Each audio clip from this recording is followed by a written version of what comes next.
Did I scare you? Happy Friday, sixth graders. It's October the 30th, 2020, and tomorrow is, you guessed it, Halloween. I hope I'm really not scaring you. If I am, I'm very sorry.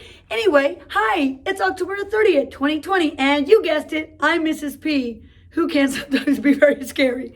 And today I wanted to share a video really quickly with you, sixth graders, about order of operations.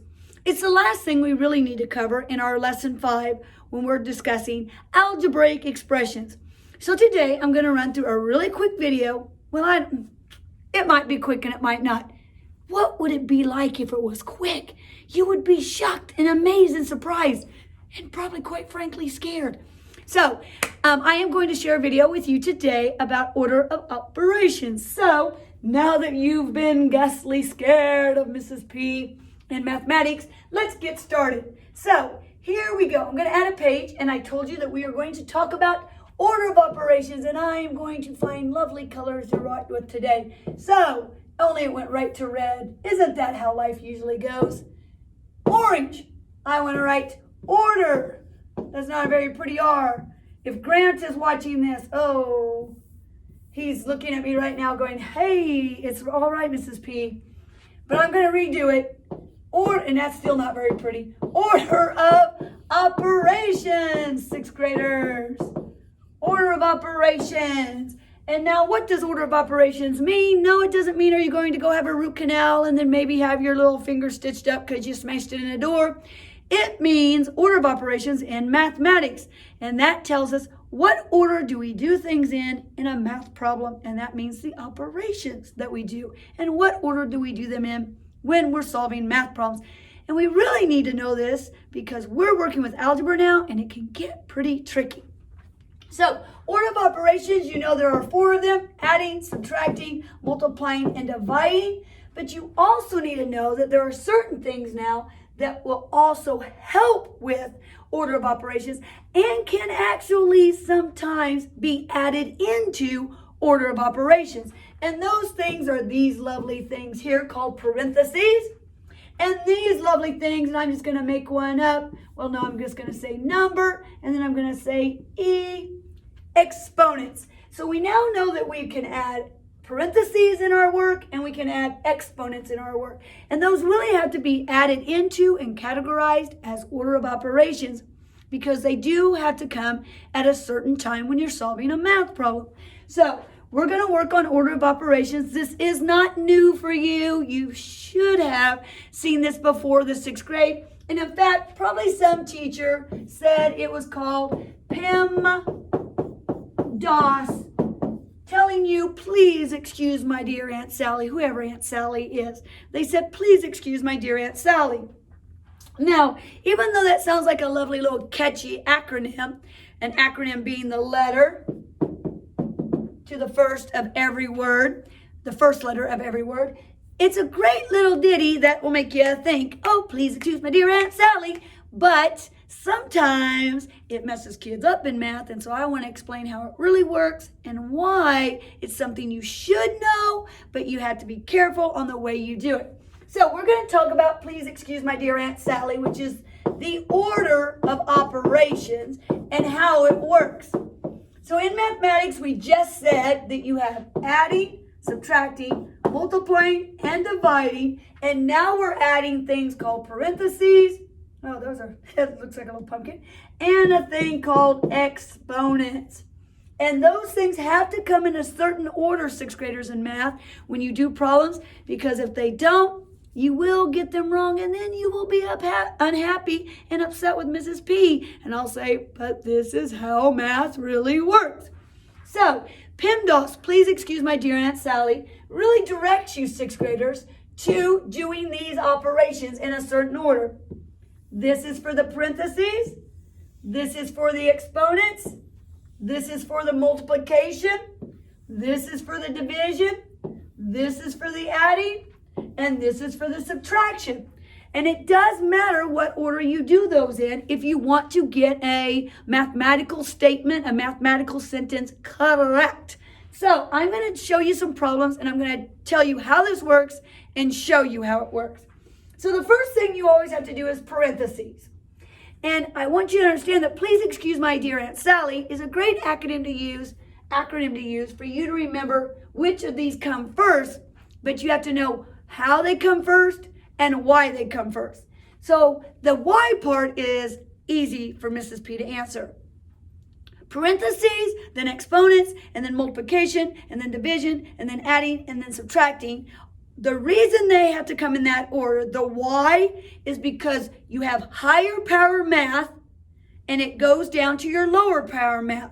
Now, if you think about when you came into school, you started learning addition way back K in first grade. Then as you started getting older, you started adding more of these math processes. Well, the reason you started adding these operations is because not just that they got harder, I know, but because they have more power in mathematics. They make greater responsibilities and solutions for us in mathematics. When I add, great, 2 plus 2 is awesome, but when I have 58 minus 6, that's a little tougher. It's a higher order power of math. So when you come in, sixth graders, you start learning the lower level math, and then it just progresses as you get older and as you go up into the grades in school, whether it be elementary or high school. So because of that, each time, if you look, you start here with adding, subtracting, thinking first, second, third grade. Multiplying, dividing, you're thinking fourth and fifth grade. And finally, you're up here with exponents and parentheses to sixth grade. And so you see that you kind of progressed your way up to the big time, okay? Top of the line in mathematics. Well, there's actually a higher math than this, but right now, high for sixth grade, okay? This is the highest you're going to get. And so you have to do it in this order because it is a higher power math. And you have to do it not single like each individual thing, but you have to watch where they're grouped in your mathematics problem and how they appear in that group. So I want to show you a quick problem. If you had this math problem when you were younger, 19 plus 6 minus 3, you would have automatically said, sixth graders, 19 plus 6 is 25, minus 3 is 22. Now, in mathematics, these things, as we've talked about, are interchangeable, as in their inverse operations. If I say one to one thing, I can also go back and check myself by using the other thing. So if I said 19 plus 6 minus 3, sixth graders, then I would get 22. I wonder, though, if I change this operation, minus 6 plus 3, would I still get 22? Let's see. 19 minus 6 is 13, plus 3 is 16. So as you can see with that, where your operation goes really tells how you're going to do the math problem, why it's going to work, and if you're going to get it right. You have to really watch where your signs are and where you do that math at. So you can see if those operation signs were changed, it's easy visually, you're not going to get the same answer.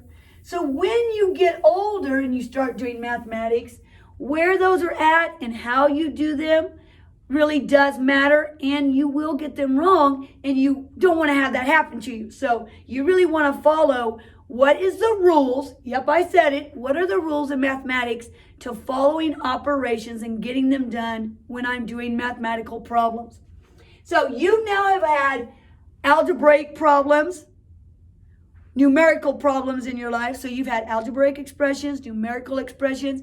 They've included adding, subtracting, multiplying, and dividing. And now we've put in parentheses and exponents. So how you do those in the order you do those in, sixth graders, will tell you if you're going to get the problem right or not. So I'm going to do a problem, and I'm going to do it in the correct order.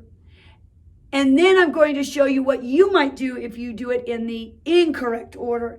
And then I want you to see why it's so different and how that can really change what you do and how you think about mathematics if you don't follow that order, okay? So I'm going to start off with, and I'm just making this up on the fly.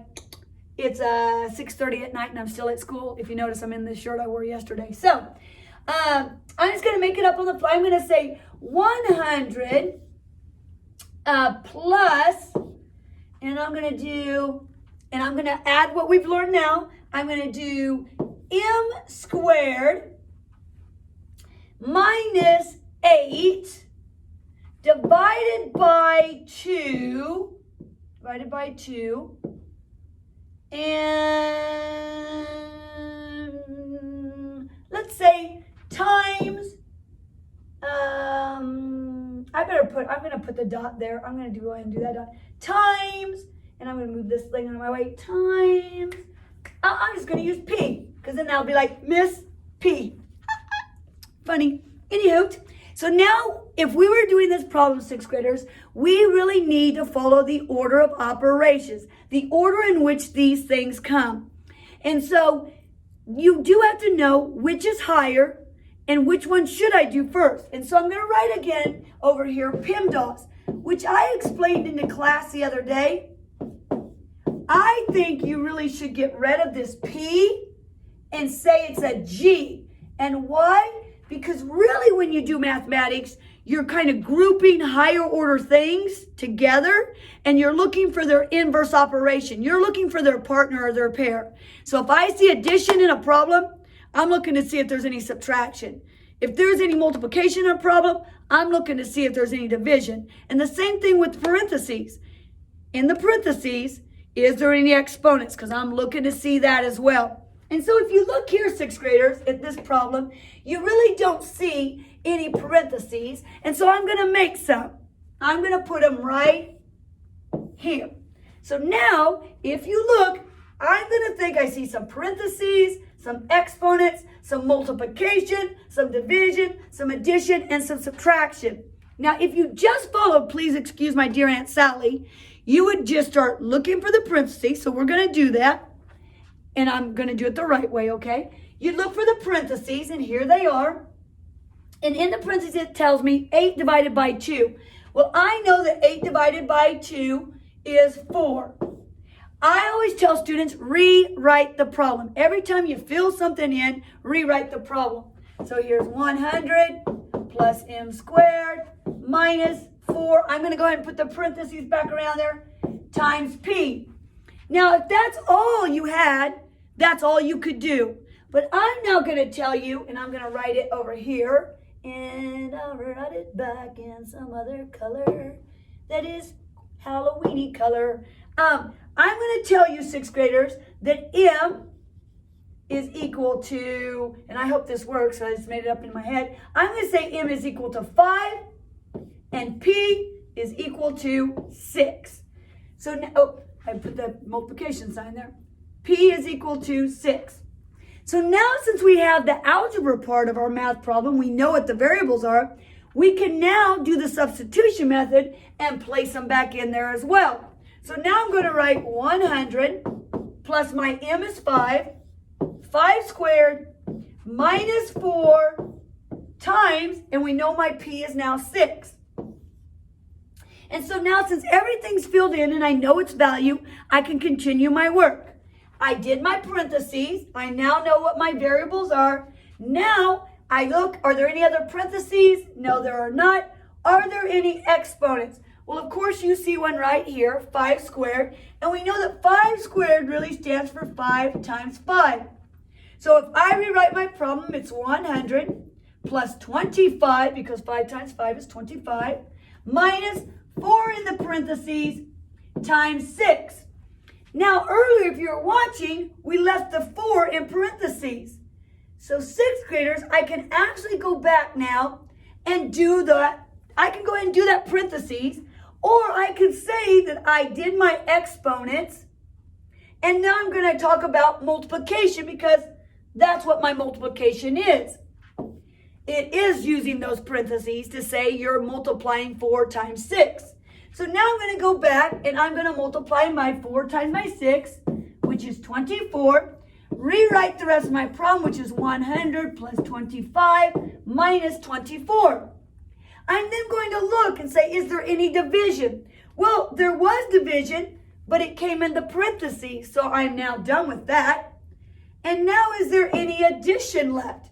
And of course, you see the addition, and it comes first, and it says 100 plus 25 is 125 minus 24 And if I go one step further down, sixth graders, it's going to tell you my answer is 101.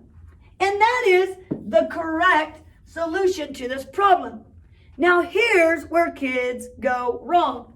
I'm going to rewrite this problem on another slide if I can get that erased. I'm going to write this problem on another slide, and I'm going to have to remember. So hopefully you're going to remember it for me too. 100 plus m squared minus 8 divided by 2 times p. And that sounds like I'm a Halloween singer. So I know I'm probably going to have to go back to this before it's all said and done. I'm probably going to forget what I said. 100 plus m squared minus parentheses 8 divided by 2 times p. That's a bad p. Sorry there again, Grant. I'm changing it. So I think that's what my problem was. So let me go back and let me just verify. I don't want to write it incorrectly. 100 plus m squared minus 8 divided by 2 in parentheses times p. All right, awesome. So that's really what I'm having. So now, sixth graders, I'm going to do what some kids do as a mistake, okay?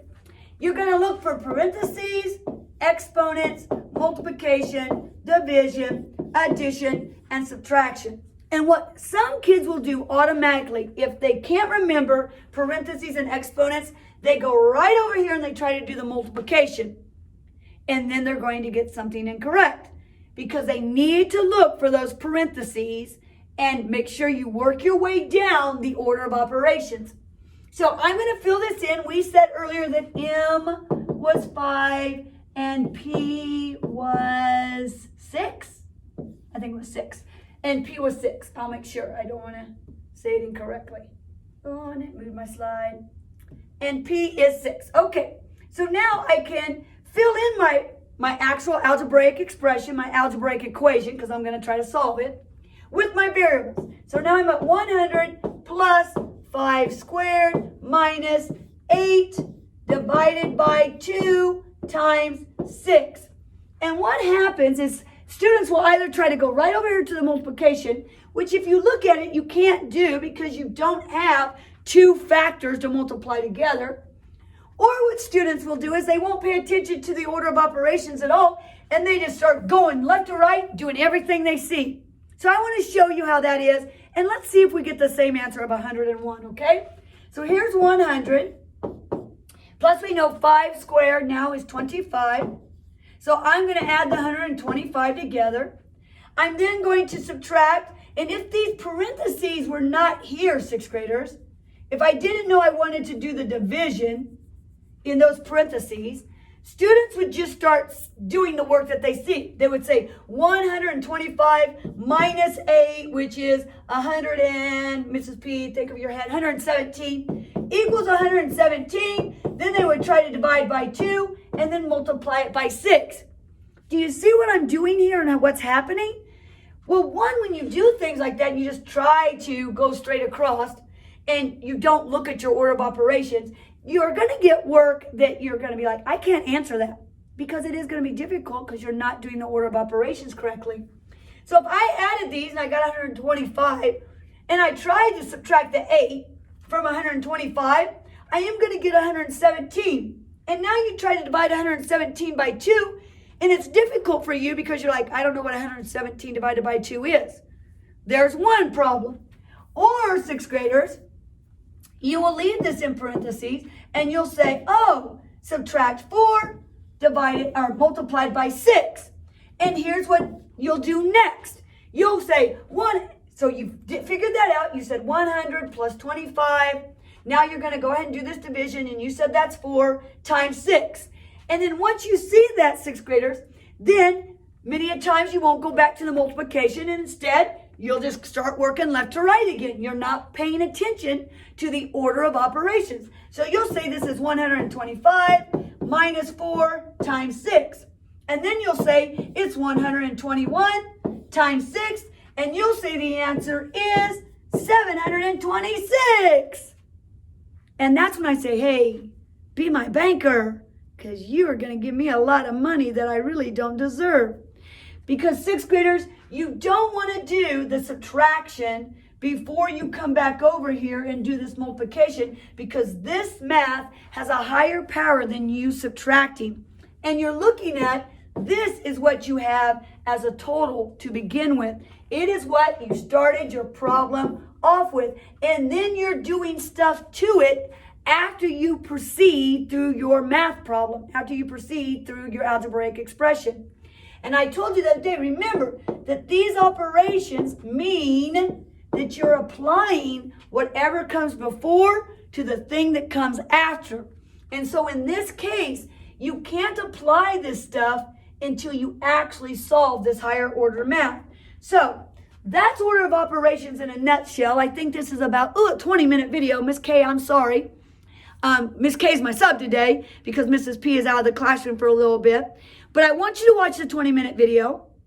You have 60 minutes left. The only thing you're going to do after you get done watching this video is you're going to work on some homework with Mrs. K in the classroom. If you're virtual, you're not working on the homework with Mrs. K. I have something else for you to do in your virtual classroom. You're going to work on that homework in class.